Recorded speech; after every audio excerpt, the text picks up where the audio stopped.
歡迎你使用呢一輯嘅個人靈悅默想指引。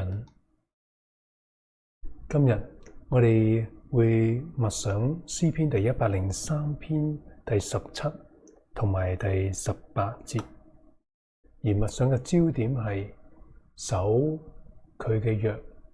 紀念佢嘅訓詞。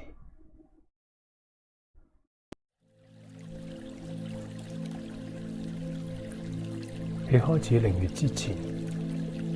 讓我哋先坐好，腰背挺直放鬆，雙腳平放喺座位上邊，腳掌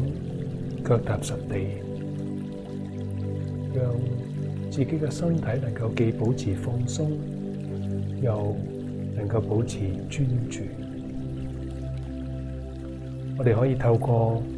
慢慢嘅一呼一吸，吸入主對你嘅慈愛，呼出對主嘅渴望。讓我哋透過自然嘅一呼一吸，透過咁樣嘅呼吸祈禱，幫助自己進入寧靜同埋專注，去意識主呢一份生命賜予嘅臨在。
假如你需要多一啲嘅時間嚟到繼續安靜，你可以暫停播放，直至到你預備好為止。假如你已經預備好進入靈悅，我鼓勵你將心底裏邊一個最深嘅渴望，而家就帶到主佢自己嘅面前，然後向佢求恩。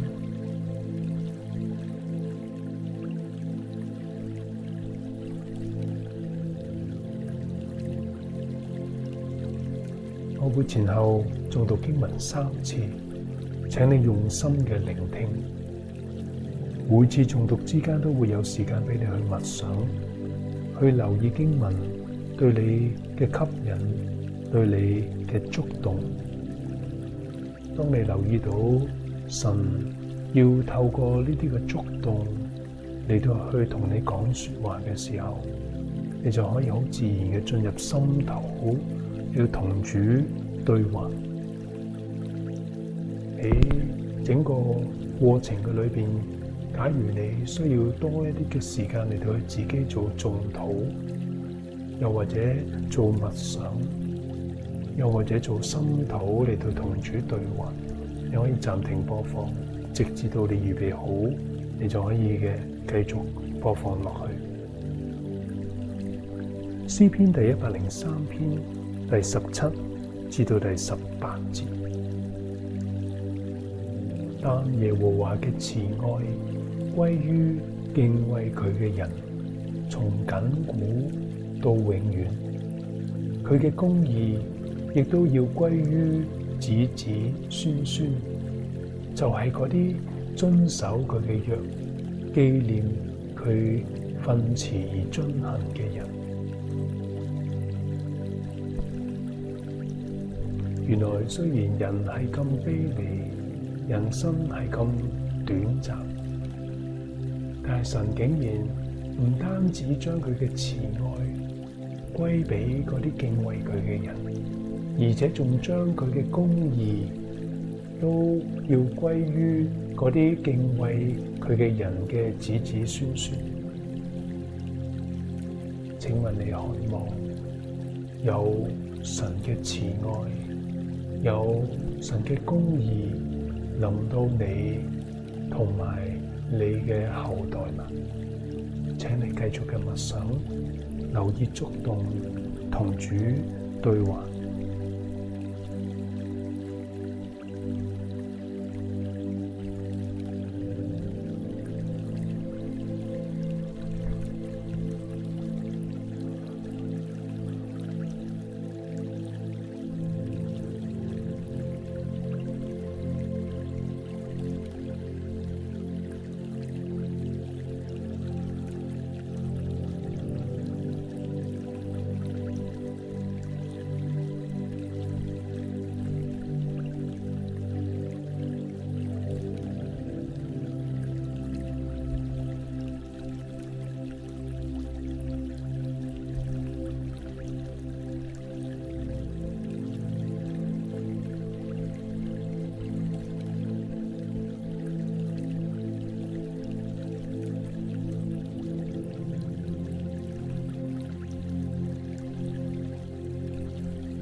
詩篇第103篇第17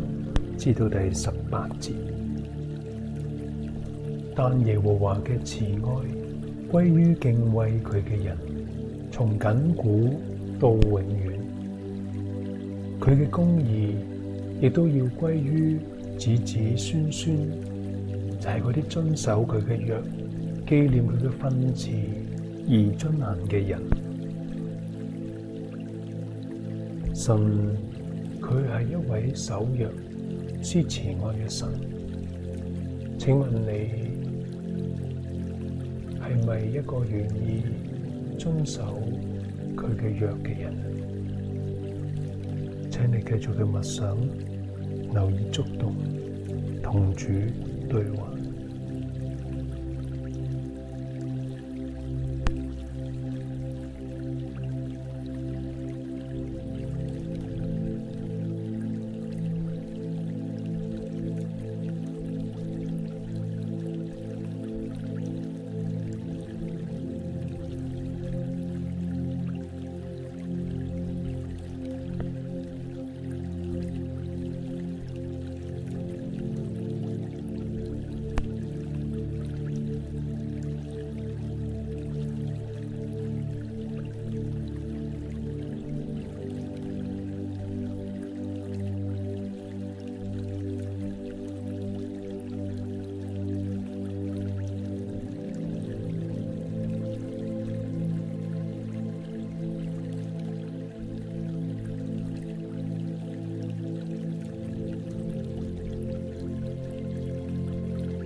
詩篇第103篇第17至到第18節，但耶和華嘅慈愛歸於敬畏佢嘅人，從亙古到永遠。佢嘅公義亦都要歸於子子孫孫，就係嗰啲遵守佢嘅約、紀念佢嘅訓詞而遵行嘅人。神唔單止係一位守約、施慈愛嘅神，佢同時係一位紀念人嘅神，以致佢會施恩拯救人。請問你願唔願意去回應呢位守約、施慈愛、紀念你又施恩拯救你嘅神，以致你願意成為一個紀念佢訓詞而又願意遵行嘅人呢？請你繼續嘅默想，留意觸動，同主對話。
到靈月嘅尾聲，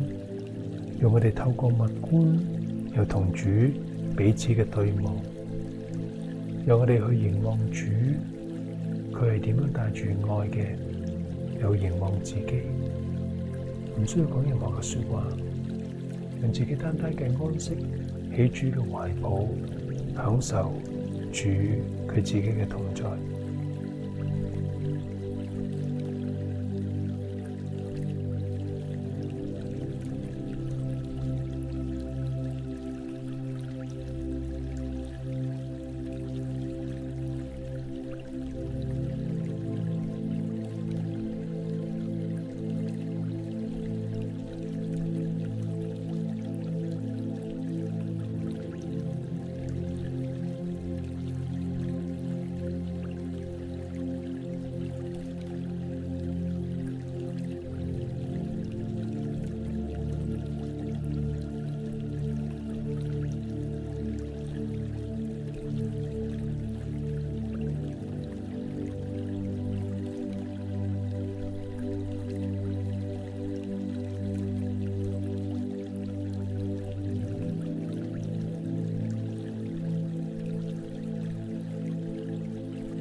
喺結束嘅時候，